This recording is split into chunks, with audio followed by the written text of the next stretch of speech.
আজকে দুপুরবেলা যখন আমরা ফার্মে কাজ করতেছিলাম হঠাৎ করে একটা জিনিস আমার চোখে বাজে, সেটা হচ্ছে আমার একটা মাছের ট্যাঙ্কে আমি দেখতে পাই অদ্ভুত একটা কিছু। ব্যাপারটা দেখে আমি প্রথমে একটু ভয় পেয়ে যাই, কিন্তু তারপরে যখন আমি একটু ভালোভাবে দেখি তখন বুঝতে পারি এটা হচ্ছে একটা গুইসাপের বাচ্চা। এর আগে কখনোই আমাদের ট্যাঙ্কের মধ্যে এরকম কিছু আমরা দেখিনি। হঠাৎ করে আমাদের ট্যাঙ্কের ভিতরে এটা কোথা থেকে আসলো আমি বুঝতে পারতেছিলাম না। তারপর আমি শুভরে ডাক দিই এটা দেখার জন্য, সাথে সাথে ও একটা বয়ম আর একটা ফেনি নিয়ে চলে আসে এটারে ধরার জন্য। এই কথা সেই কাজ, ও আসার পরে এটারে ধরার জন্য ব্যস্ত হয়ে পড়ে। আমি ভয় পাইতেছিলাম এটা যেন ওরে কামড় টামড় না দেয়, কারণ হচ্ছে আমরা একটা কুসংস্কারে বিশ্বাস করি যেটা আমাদের অঞ্চলে প্রচলিত। সবাই বলে এইগুলা নাকি লেজ দিয়ে বাড়ি দিলে ওই জায়গা পচে যায়। এই ব্যাপারটার কতটুকু সত্যতা আছে আমরা জানি না, তবে আমার ক্ষুদ্র জ্ঞান থেকে যতটুকু জানি এইরকম কোনো ঘটনাই কখনোই ঘটেনি। তবে এর সাথে সাথে আমি আরো একটা ব্যাপারে অবগত, সেটা হচ্ছে ওদের কামড়ে নাকি অনেক বেশি পরিমাণে টক্সিন থাকে, যেটার কারণে হচ্ছে মানুষের অনেক সময় দেখা যায় যে যদি কখনো কামড় দেয় আর ওইটার যদি সঠিক চিকিৎসা করা না হয় সেক্ষেত্রে ওই জায়গায় পচন ধরতে পারে। যদিও আমার এই ছোট্ট জীবনে ওইরকম কোনো কিছু এক্সপেরিয়েন্স করার অভিজ্ঞতা এখন পর্যন্ত হয়নি।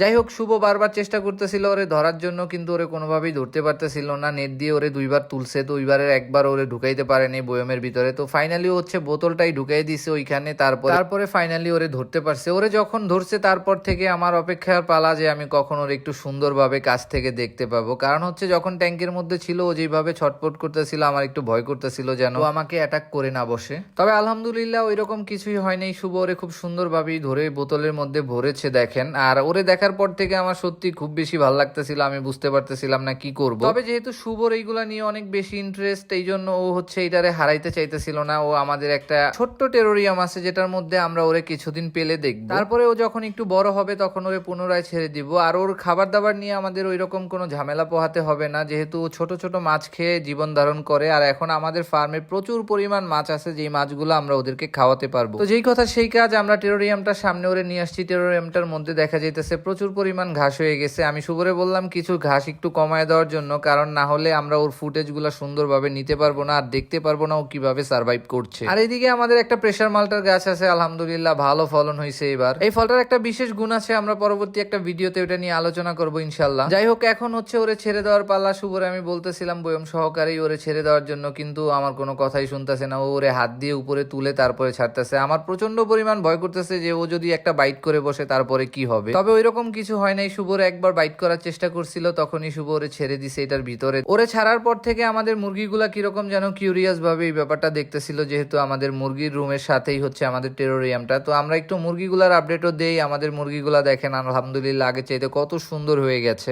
আমাদের মুরগিগুলা প্রায় অ্যাডাল্ট হয়ে গেছে। আশা করি খুব শীঘ্রই আমরা এই মুরগিগুলা থেকে প্রচুর পরিমাণে ডিম পাবো। আমাদের গুইসাপটা ছাড়ার পর থেকে ও হচ্ছে হাইডিং প্লেস খুঁজতেছিল। আমরা ওরে ডিস্টার্ব করতে চাইতেছিলাম না, আমরা চাইতেছিলাম যে ও এখানে একটু ফ্রি হোক, তারপরে ওরা আমরা ফুটেজ গুলা নিবো আর দেখবো ওরে খাবার দিয়ে ও খাবারগুলা খায় কিনা। যদি না খায় সেক্ষেত্রে আমরা ওরে ছেড়ে দিব, আর যদি খায় তাহলে অবশ্যই আমরা ওরে এইখানে রেখে দিব কিছুদিন। আর আপনারা যদি এই গুইসাপটার ভিডিও দেখতে চান তাহলে অবশ্যই আমাদের পেজটা ফলো দিয়ে আমাদের সাথে থাকবেন। আজকের ভিডিওটা এই পর্যন্তই। আল্লাহ হাফেজ।